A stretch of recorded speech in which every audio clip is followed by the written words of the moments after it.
आणि त्यामुळं संपूर्ण हयातनगर येथील बौद्ध समाज, वसमत तालुक्यातील सर्व आंबेडकरवादी समाज, तसेच महाराष्ट्रातील सर्व जिल्ह्यामध्ये हा मेसेज गेला की अशा पद्धतीनं पंचशील ध्वजाचा अवमान हयातनगर या ठिकाणी झालेला आहे।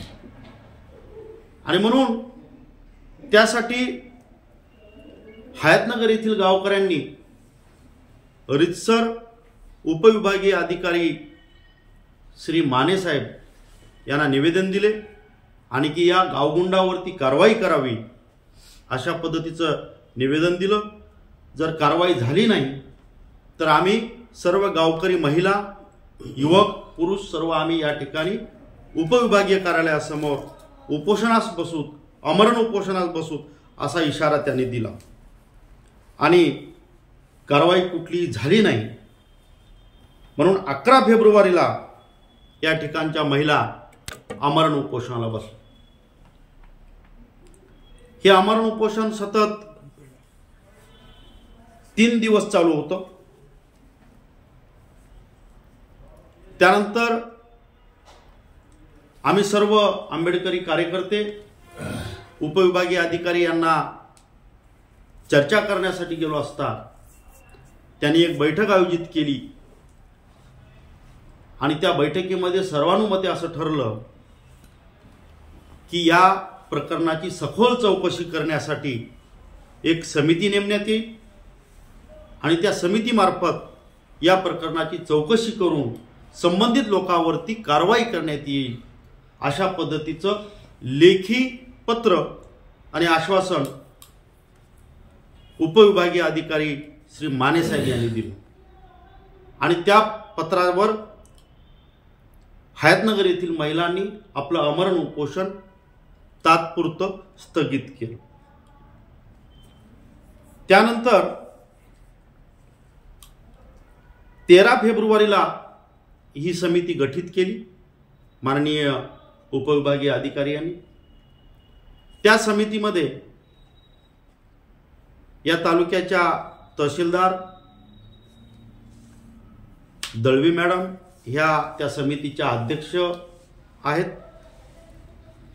या पंचायत समितीचे BDO गट विकास अधिकारी तोटावान हे त्या समितीचे पदसिद्ध सचिव आहेत। त्यानंतर सार्वजनिक बांधकाम विभागाचे अभियंता हे त्या समितीचे सदस्य आहेत। त्यानंतर वसमत शहर पोलीस स्टेशनचे पोलीस निरीक्षक जाधव वाघ साहेब हे सुद्धा त्या समितीचे सदस्य आहेत।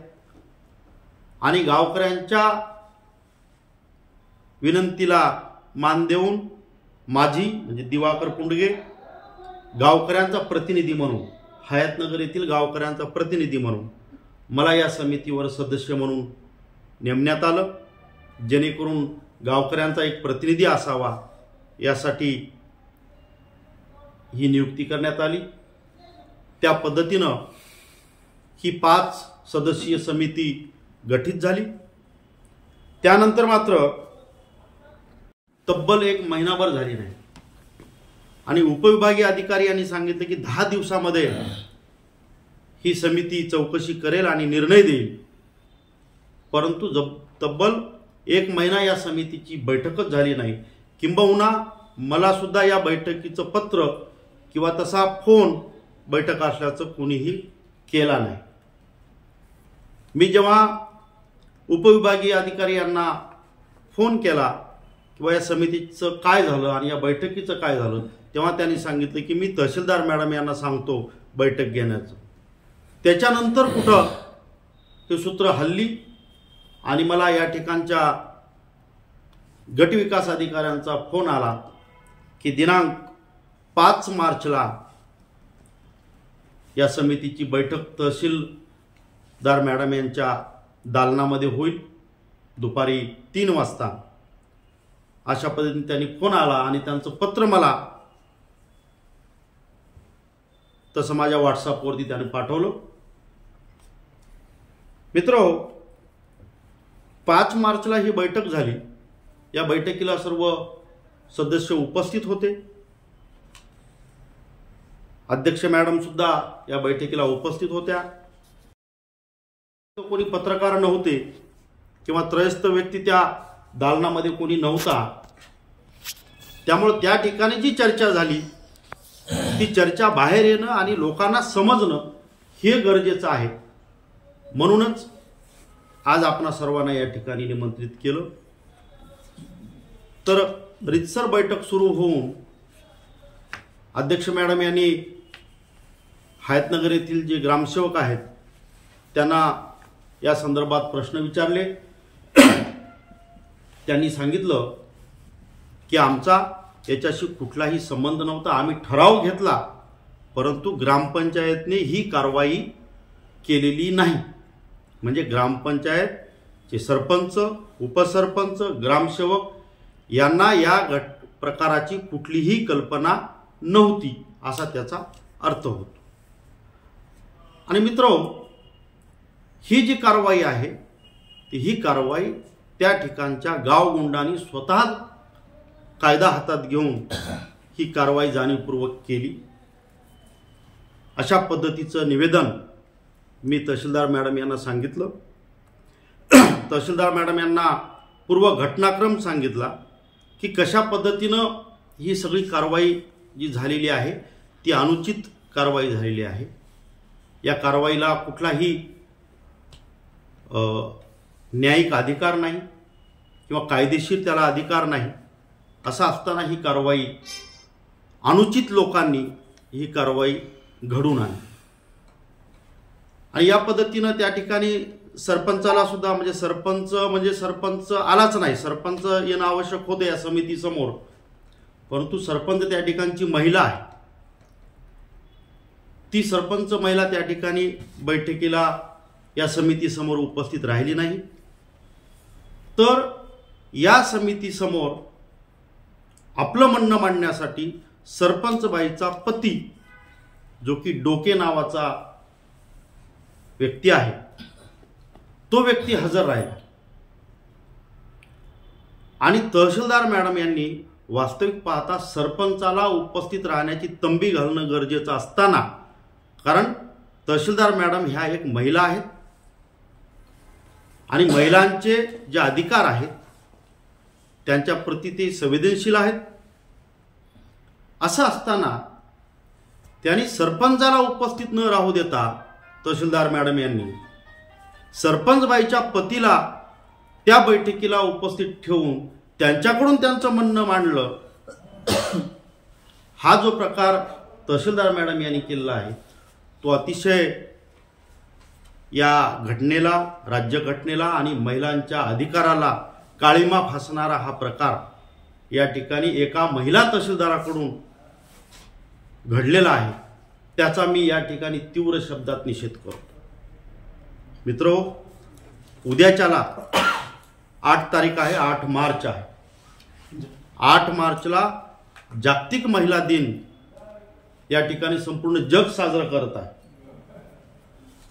आणि असं असताना सुद्धा एका महिलेला जी की पदावर सरपंच म्हणून आहे तिला त्या अधिकारापासून वंचित ठेवण्यात येत आहे। त्या ठिकाणची उपसरपंच ही महिला आहे, तिला सुद्धा त्या अधिकारापासून वंचित ठेवण्यात येत आहे आणि यांचे पती त्या महिलेच्या जे अधिकार आहेत ते हिसकावून घेण्याचं काम या आजच्या काळामध्ये सुद्धा हे घडत आहे आणि उद्याच्याला 8 मार्च हा जागतिक महिला दिन आहे। म्हणून या ठिकाणी तहसीलदार मॅडमना ही गोष्ट लक्षात यायला पाहिजे होती की या ठिकाणची महिला सरपंच आहे, तिनं आपलं म्हणणं या ठिकाणी मांडणं गरजेचं होतं, परंतु ती केलेलं नाही। त्याने त्या ठिकाणी त्याची भूमिका मांडली। त्याने सांगितलं की त्या ठिकाणची कायदा सुव्यवस्था भंग होत होती, म्हणून आम्ही सर्वच ध्वज काढण्याचा निर्णय घेतला आणि ते ध्वज काढले, जेणेकरून त्या ठिकाणच्या सगळ्याच भगवे ध्वज असतील, त्या ठिकाणचे काही पाट्या असतील सामाजिक संघटनाच्या, त्या सुद्धा काढल्या। अशा पद्धतीचा बनाव सरपंचबाईच्या पतीने त्या ठिकाणी तहसीलदार मॅडम यांच्या समोर केला आणि त्यांच्या या म्हणण्याला मी खोडून काढत असताना मी सर्व ही प्री प्लॅनिंग जी आहे या गावच्या लोकांनी केलेली पंचशील ध्वज काढण्यासाठी, जी की मी पूर्वीच सांगितलेली आहे, तर ही पूर्व सगळं माहिती तहसीलदार मॅडम यांना सांगितली. ही चर्चा होत असताना तहसीलदार मॅडमनी एका गोष्टीचा उल्लेख केला की ज्या दिवशी 19 जानेवारीला शांतता समितीची जी बैठक होती हयातनगरमध्ये, तर त्या ठिकाणी बौद्ध समाजाचे काही लोक दारू पिऊन आले आणि अर्वाच्य भाषेत मला बोलत होते, अशा पद्धतीचं विधान तहसीलदार मॅडम यांनी त्या बैठकीमध्ये केलं. आणि एक महिला असून महिलांच्या समोर अर्वाच्य भाषेत बोलणं त्या ठिकाणचे लोक करत होते, असं जेव्हा त्यांनी विधान केलं तेव्हाच सन्माननीय या समितीच्या अध्यक्षा तहसीलदार मॅडम यांचा हेतू आणि मनामध्ये जे गुढी आहे या समाजाविषयी आणि या घटनेविषयी ती समोर आली. जर या समितीच्या अध्यक्षाच्या मनामध्ये त्या ठिकाणच्या हयातनगर येथील गावकऱ्यांच्या विषयी किंवा आंबेडकरी समाजाविषयी जर द्वेष असेल, तर ह्या अध्यक्ष या प्रकरणाला कशा पद्धतीने न्याय देतील याची शंकाच आहे. आणि मग भविष्यामध्ये या संदर्भामध्ये आवाज उठवणार आहोत. संपूर्ण जिल्हाभरामध्ये आम्ही हे प्रकरण कलेक्टरपर्यंत घेऊन जाणार आहोत आणि तिथेही जर नाही जमलं तर आम्ही मंत्रालयावरती सुद्धा आम्ही धडक देण्यास मागे पुढे बघणार नाहीत. कारण आंबेडकरी समाजावर या 2.5-3 वर्षामध्ये प्रचंड अन्याय हे जाणीवपूर्वक केल्या जात आहे आणि त्याला पाठीशी घालण्याचं काम या ठिकाणचं सत्ताधारी सरकार करत आहे. मी सत्ताधारी का म्हणतोय आणि सत्ताधारी सरकारवरच का बोट ठेवतोय, तर त्याचं कारण असं आहे की या घटनेला जे जिम्मेदार लोक आहेत, त्या हयातनगरमधले जे काही गुंड लोक आहेत, मी त्यांचे नाव या ठिकाणी काही घेतो आणि ते नाव घेण्यास मला काही वावगं वाटणार नाही. जो JCB वाला होता शेख अनवर शेख मस्तान नावाचा व्यक्ती, त्यानंतर दुसरा ग्रामपंचायतचा सदस्य आहे रुस्तुम राऊत म्हणून, त्याच्यानंतर तिसरा आहे ज्ञानेश्वर सोळंके आणि चौथा आहे सुरेश गिरी. हे लोक या ठिकाणच्या सत्ताधारी आमदाराचे कार्यकर्ते आहेत आणि आम्हाला गावामधून अशी माहिती मिळाली की मागच्या विधानसभेला या ठिकाणच्या आंबेडकरवादी जनतेनं आमदार महोदयांना मतं देण्यास विरोध केला होता किंबहुना मतं दिली नाही आमदार महोदयांना. त्याचा राग मनात ठेवून आमदार महोदयांनी या लोकांना पाठीशी घालण्याचं काम आजपर्यंत, मला वाटतं आज जवळपास 2 ते 2.5 महिने या घटनेला घडले आणि या लोकांना पाठीशी घालण्याचं काम आणि वाचवण्याचं काम, आणि मी तर म्हणेल की तहसीलदार मॅडम यांच्या माध्यमातून वाचवण्याचं काम या ठिकाणी होत आहे. आणि म्हणून मी सत्ताधारी पक्षावरती बोट ठेवत आहे.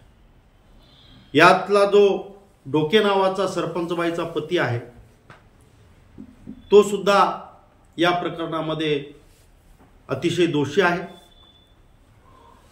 तो कुठला कार्यकर्ता आहे, कुणाचा समर्थक आहे त्याची मला माहिती नाही, परंतु त्याचं आजपर्यंत जे वागणं आहे किंवा त्या हयातनगर गावामधील त्याचा जो रुबाब आहे, तो जातीवादी रुबाब त्याचा तो दाखवतो, अशा पद्धतीचं त्या ठिकाणच्या नागरिकांचं म्हणणं आहे. आणि म्हणून मी हयातनगर वासियांच्या तर्फे समितीमध्ये जे काही हे मुद्दे मांडले, ती समितीमध्ये तहसीलदार मॅडम विचारात घेतील किंवा नाही घेतील याची मला शंका आहे. कारण त्यांचा जो पूर्वग्रह दूषित मला दिसून आला त्या ठिकाणच्या आंबेडकरी जनतेबद्दल, त्यामुळे मला शंका आहे आणि ही शंका व्यक्त करण्यासाठी मी आपल्याला या ठिकाणी पत्रकार परिषद बोलावली आहे. म्हणून आम्ही आणखी काही दिवस उपविभागीय अधिकारी श्री माने साहेब यांच्या निर्णयाची वाट बघू की ते निर्णय काय देतात, आणि त्यांनी जर योग्य पद्धतीनं निर्णय दिला नाही, किंबहुना सत्ताधारी आमदाराच्या दबावात येऊन जर ते निर्णय देत असतील, तर आम्ही येणाऱ्या काळामध्ये आंबेडकरी जनतेची ताकद ही त्यांना दाखवून देऊ आणि तो झेंडा त्या ठिकाणी पूर्ववत कसा लावायचा त्या दृष्टिकोनातून सुद्धा आम्ही प्रयत्न करू. एवढंच बोलून मी थांबतो. जय हिंद, जय भारत. एकदम